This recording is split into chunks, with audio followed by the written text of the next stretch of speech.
Bienvenue à Édito Actualité. Aujourd'hui, il est question du sommet sur le développement et l'économie régionale. Cet événement d'importance a pris son départ à Alma le 27 avril dernier lors du premier colloque de zone, étape préliminaire du sommet. Bien sûr, le sommet économique fait la manchette ces temps-ci dans notre région. De notre côté, à Édito Actualité, nous explorerons la dimension des décisions finales du sommet qui orienteront le prochain plan quinquennal de développement de notre région. Au fait, pourquoi a-t-on décidé de tenir un sommet économique dans la région? Céline Jacob, de la télévision communautaire de l'Abbé, l'a demandé au président du sommet, M. Régent Simard. Monsieur Simard, pourquoi a-t-on décidé de faire un tel sommet dans la région? C'est peut-être en analysant la situation économique et la situation générale du Saguenay-Lac-Saint-Jean. Il y a au moins 10 ans que la région n'avait pas effectué une réflexion en profondeur sur ce qu'elle est et sur son devenir. En réalité, un sommet sur le développement et l'économie, c'est un peu de faire, dans un premier temps, le bilan de la situation régionale sur à peu près tous les secteurs de fonctionnement qui l'occupent et de tracer dans un deuxième temps un plan d'avenir. On se souvient qu'il y a une dizaine d'années, on avait vécu ce que l'on appelle la mission économique, qui avait sorti certaines propositions, telles l'autoroute Alma-Labbé, telle de faire un développement urbain majeur, dans lequel on proposait la fusion de Chicoutimi et Jonquière, et d'autres secteurs, naturellement, de développement qui ne reviennent pas à ma mémoire actuellement, là, mais ce n'est pas tellement ce qui est important. Mais il y a depuis 2 ans, avec le Conseil régional de développement, et avec les différents intervenants socio-économiques du Saguenay-Lac-Saint-Jean, beaucoup de personnes souhaitaient la tenue d'une conférence, la tenue d'une rencontre. Et nous avons vécu au Québec aussi un peu la mode des sommets. Et toutes ces propositions-là ont fait un consensus pour dire, bien, on devrait faire un sommet sur le développement et l'économie régionale. Voici comment va se dérouler le sommet économique, c'est-à-dire les 4 étapes qui vont conduire au sommet comme tel au printemps 1984. Tout d'abord, nous avons ici sur le tableau la consultation, c'est-à-dire les colloques de zone où des gens intéressés par le développement économique et le développement régional se regroupent en ateliers. Il y a 8 colloques de zone dans la région et ils se tiennent à partir de avril jusqu'à juin 1983. Alors, les recommandations qui sortent des colloques de zone s'en vont aux tables sectorielles. Les tables sectorielles, c'est ce qu'on peut appeler la concertation, qui aura lieu en septembre 1983. Les tables sectorielles sortent d'autres recommandations et envoient des délégués au forum, ce qu'on appelle l'étape du consensus, qui se tient vers la fin de 1983, c'est-à-dire en décembre. De là, on filtre encore une fois les recommandations et on s'en va au sommet de la concertation qui a lieu au printemps 84, qui a été déplacé au printemps 84, étant donné les délais trop courts. Alors, c'est là qu'on prend les décisions finales. C'est un sommet de 3 jours. Le comité d'orientation, composé de 27 membres, et le comité ministériel vont prendre les décisions en conséquence. Ensuite, eh bien, on laisse un délai de 18 mois pour que les actions au niveau économique se concrétisent. C'est donc dire que les colloques de zone revêtent une importance capitale pour le sommet économique. Les décisions qui vont s'y prendre, c'est-à-dire les recommandations, seront filtrées à travers tout le processus comme je viens de vous l'expliquer. À l'occasion du premier colloque de zone qui s'est tenu dernièrement à Alma, l'équipe d'Édito Actualité s'est rendue sur place pour chercher à savoir quels étaient les objectifs de tel colloque de zone. Madame Georgette Georgiev, directrice générale du Conseil économique d'Alma et de Lac-Saint-Jean-Est, nous en parle. Les objectifs généraux sont d'abord de déceler les problèmes que peut avoir notre économie pour ensuite développer soit des projets ou des recommandations vers des politiques qui permettront de faire de nouvelles promotions ou d'améliorer certains secteurs d'activité. En somme, dans l'ensemble de ça, bien sûr, c'est d'être capable d'abord, parce qu'on a déjà préparé, nous, un état de situation, c'est un point de départ, et pour voir d'ici les 5 prochaines années, qu'est-ce qu'on fait au Lac-Saint-Jean, tout d'abord. Ensuite, bien sûr, ces mêmes recommandations seront acheminées vers, c'est-à-dire acheminées dans le processus du sommet. Est-ce que toutes deviendront des priorités régionales? Ça, je ne le crois pas, mais il reste quand même que les réflexions qui seront faites et apportées aujourd'hui serviront quand même, en tout cas, aux responsables de notre milieu à nous, dans nos projections et notre planification de développement. Au niveau du colloque, là, qui pouvait participer au colloque de zone? Écoutez, depuis le matin, il y a quelques personnes qui m'ont demandé ça.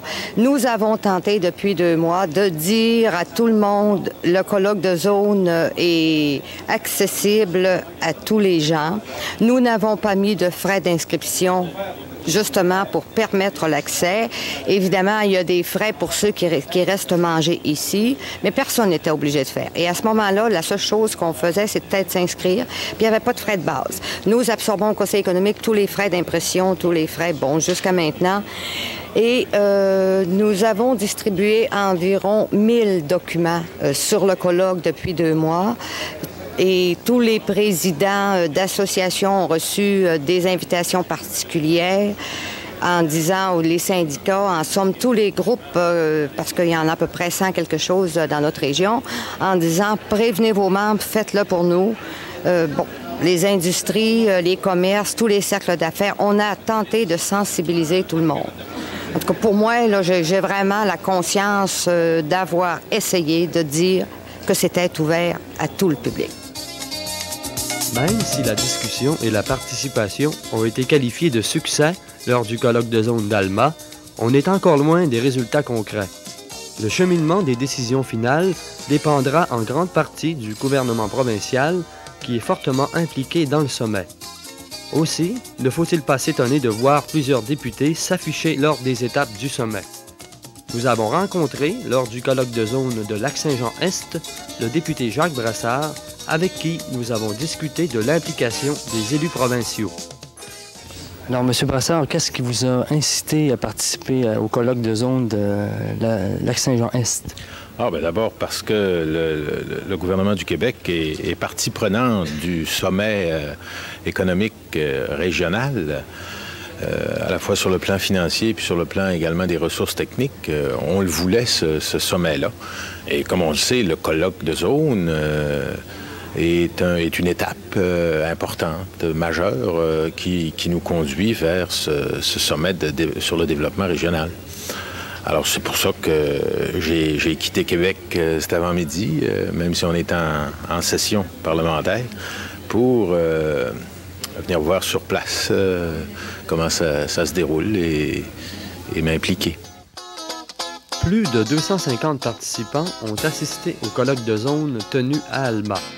Le droit au public de faire valoir son opinion dans le colloque constitue une initiative intéressante et explique peut-être la bonne participation à ce premier pas du sommet. Quelques participants au colloque ont bien voulu nous donner leur opinion sur l'exercice de consultation. Pour moi, le colloque, là, pour moi, personnellement, c'est une expérience extraordinaire. Tu rencontres des gens de tous les niveaux. Puis ça amène ces gens-là peut-être à avoir... Ils ont peut-être le gros problème, tu sais, qui n'osent pas dire j'ai peur des syndicats ou j'ai peur de l'employeur, j'ai peur de l'employé, de ce qui peut advenir. Mais ici, on peut en parler sans avoir aucune crainte. Tu peux parler d'un sujet qui peut te toucher personnellement ou toucher complètement une autre entreprise, mais ça te donne quand même des réponses. Moi, c'est de ce côté-là que je trouve ça extraordinaire. Alors, monsieur, pourquoi vous êtes-vous inscrit au colloque de zone de Lac-Saint-Jean-Est?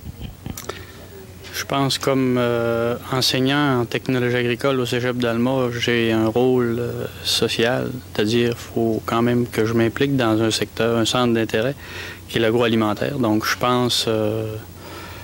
être en mesure de rendre un service à la communauté. Également, je pense qu'on fait partie d'un réseau. Je pense qu'advenant une concertation, on devrait en faire partie à 100%. Au niveau du colloque, vous étiez inscrit à l'atelier agroalimentaire. Avez-vous l'impression que les recommandations que vous allez faire là, ce soir, ça va vraiment donner quelque chose au niveau là, du sommet économique, la dernière étape au printemps 84? La filière qu'on a suivie, c'est-à-dire qu'on a mis l'accent, on a identifié pour chaque proposition un organisme qui allait la chapeauter. Alors, on s'est attardé assez longuement pour choisir cet organisme-là, pour être sûr que l'organisme soit assez fort pour acheminer à qui de droit les recommandations qu'on va faire. Alors, je pense qu'on est en droit de s'attendre à ce que les résolutions aillent aux intéressés. Au niveau de la consultation qu'ils font avec les gens ici au colloque, est-ce que tu n'aurais pas préféré, par exemple, que ça s'étende, qu'il n'y ait plus de représentativité, ou tu trouves ça correct comme ça? Je pense qu'il faut quand même regarder le côté pratique des choses, là.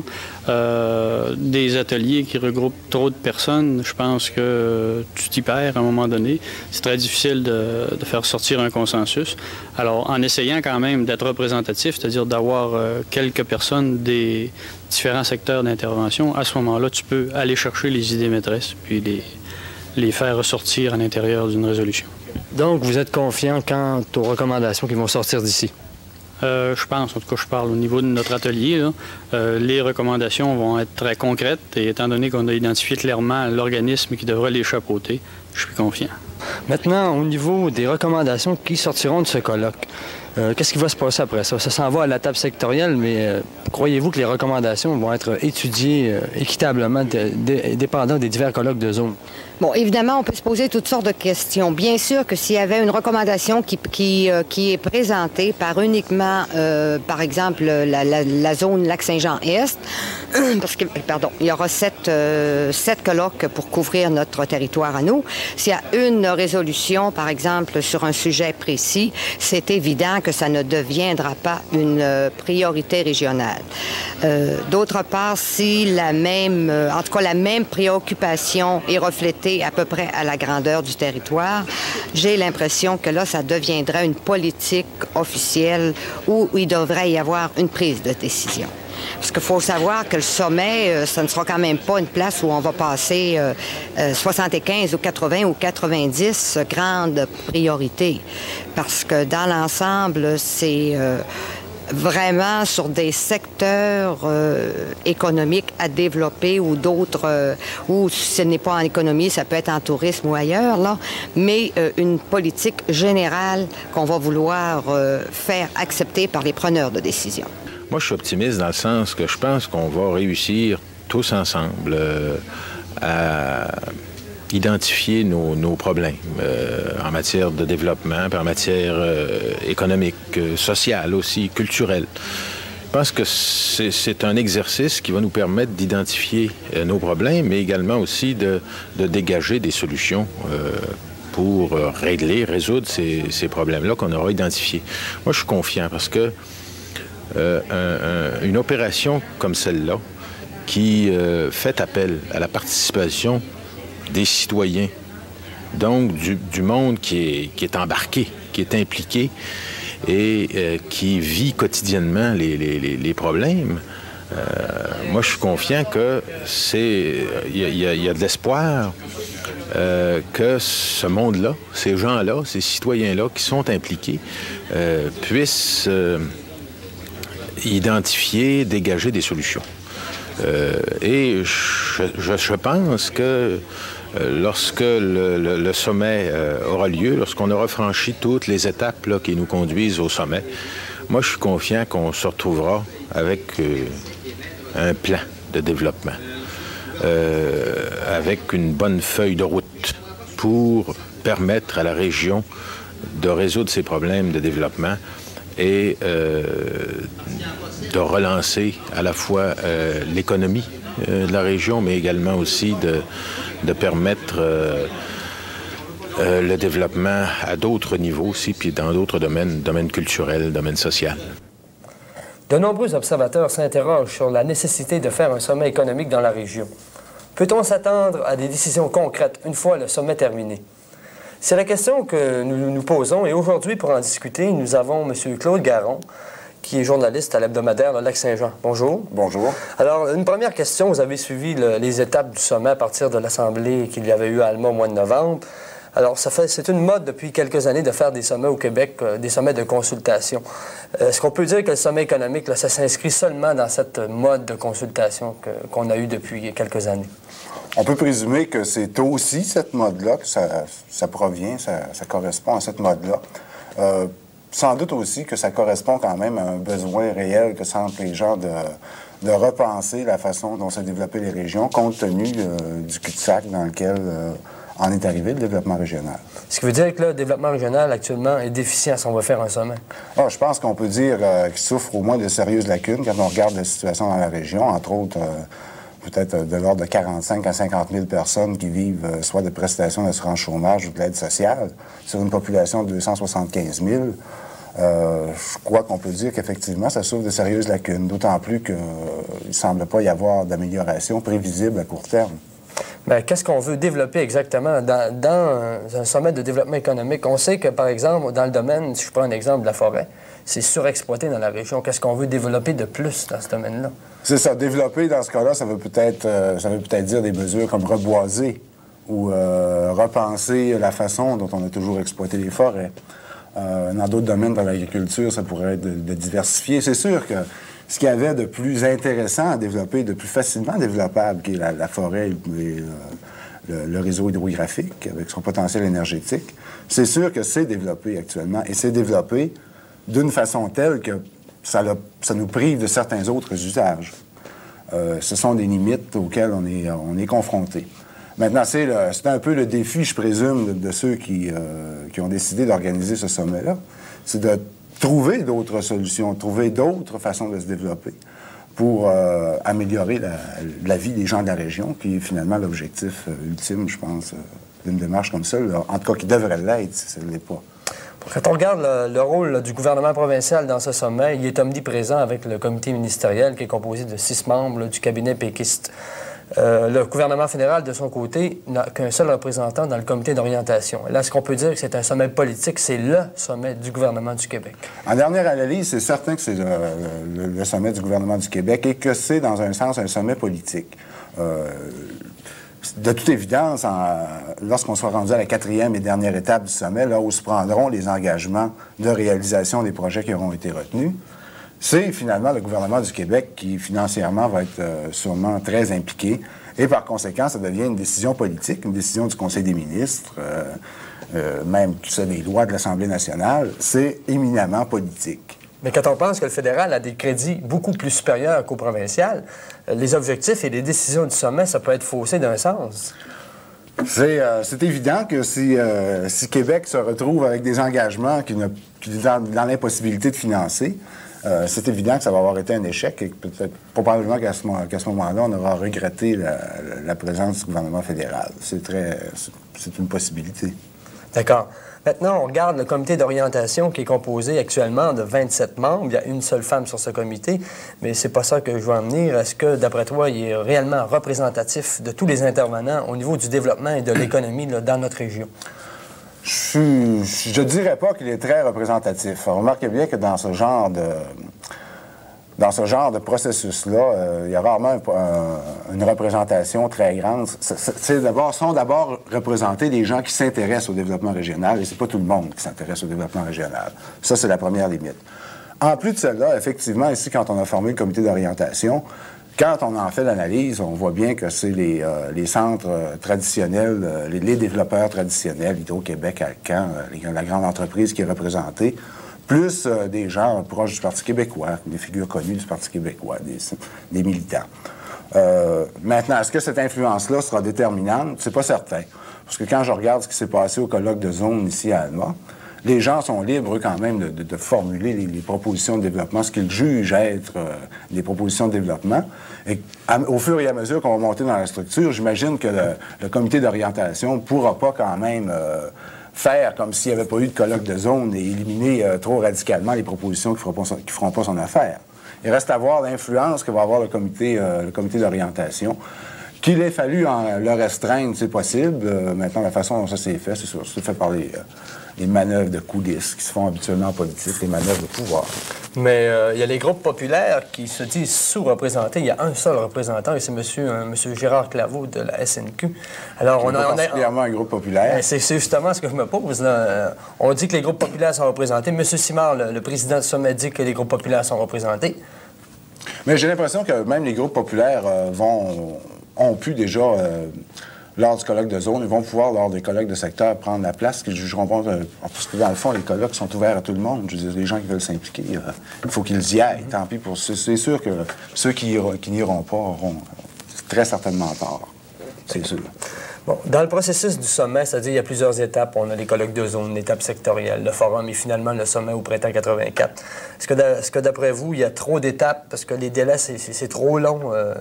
Est-ce que c'est vraiment nécessaire d'avoir plusieurs étapes de consultation comme ça? Il y a sans doute des avantages aux deux formules. Échelonner sur une plus longue période, ça peut favoriser la profondeur de la réflexion. Par contre, la multiplicité des étapes peut avoir un effet de démobilisation parce que c'est pas certain que les gens vont avoir d'énergie pour suivre leur dossier pendant finalement 1 an et demi. Je n'inclus pas là-dedans la phase de réalisation qui va suivre, en principe. Mais non, dans le fond, je ne crois pas que ce soit vraiment un des graves problèmes du sommet. D'accord. Quel genre de recommandations on peut s'attendre à la fin du sommet? Est-ce qu'on va vraiment trouver des solutions miracles au développement régional? Ça peut prendre deux tendances. Ça peut prendre, j'imagine, une multitude de recommandations dans une multitude de secteurs, peut-être une série de projets petits ou moyens. Ça peut peut-être prendre aussi, ce qui serait malheureux, je pense, la tendance de méga-projets quelconques qu'on s'inventerait pour sortir la région du marasme. Il est trop tôt pour dire quelle direction ça va prendre. On va le voir au fur et à mesure où ça va s'articuler. D'après ce qu'on voit, on se rend compte quand même que c'est pas facile d'imaginer des choses nouvelles pour sortir vraiment. Le problème est tellement profond et complexe. Le développement régional, dans le fond, c'est la façon dont on va s'organiser collectivement pour vivre dans la région. Ça a plusieurs aspects. C'est indissociable de la crise économique mondiale, de l'écroulement du vieux monde industriel. C'est pas facile de penser qu'on va sortir de là avec une vision claire de la façon dont on va régler nos problèmes économiques. Et autres, parce que c'est un sommet sur le développement, c'est pas supposé être seulement économique. À travers le colloque de zone, vous avez sûrement été présent là et est-ce que vous avez pu voir un peu quel genre de recommandations il est sorti de ce colloque? Ah, il y en a, comme je l'ai dit, il y en a peut-être eu, je ne sais pas combien il y en a eu, mais il y avait 12 ateliers différents avec leurs 5-6 recommandations. Il y en avait qui étaient vraiment...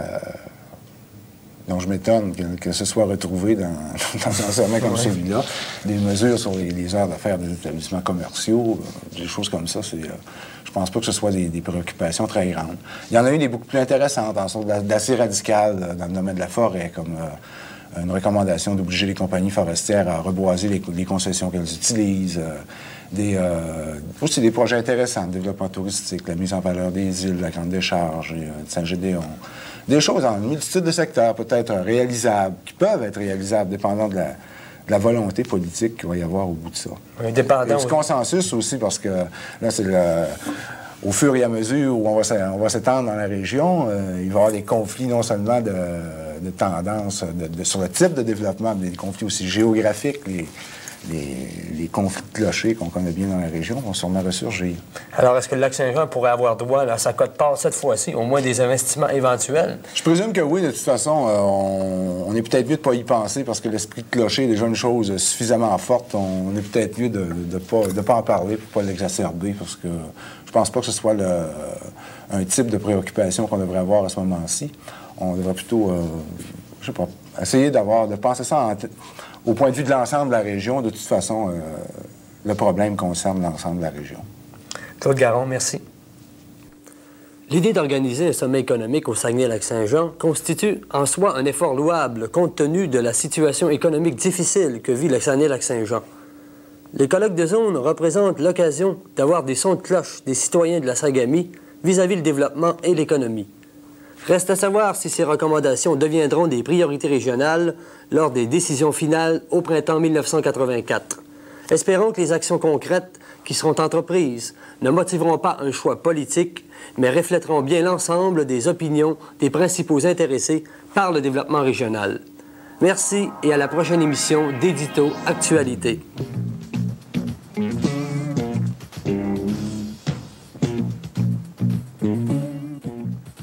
Ont participé à cette émission les invités M. Jacques Brassard, M. Claude Garon, Mme Georgette Georgiev et M. Régent Simard. Animation, Gilles Lévesque, Céline Jacob. Caméra, Serge Harvey, Sylvain Coutu, Martin Simard. Aiguillage et montage, Éric Scullion. Réalisation, Gilles Lévesque, Éric Scullion. Nous remercions le Conseil économique d'Alma et la télévision communautaire de l'Abbé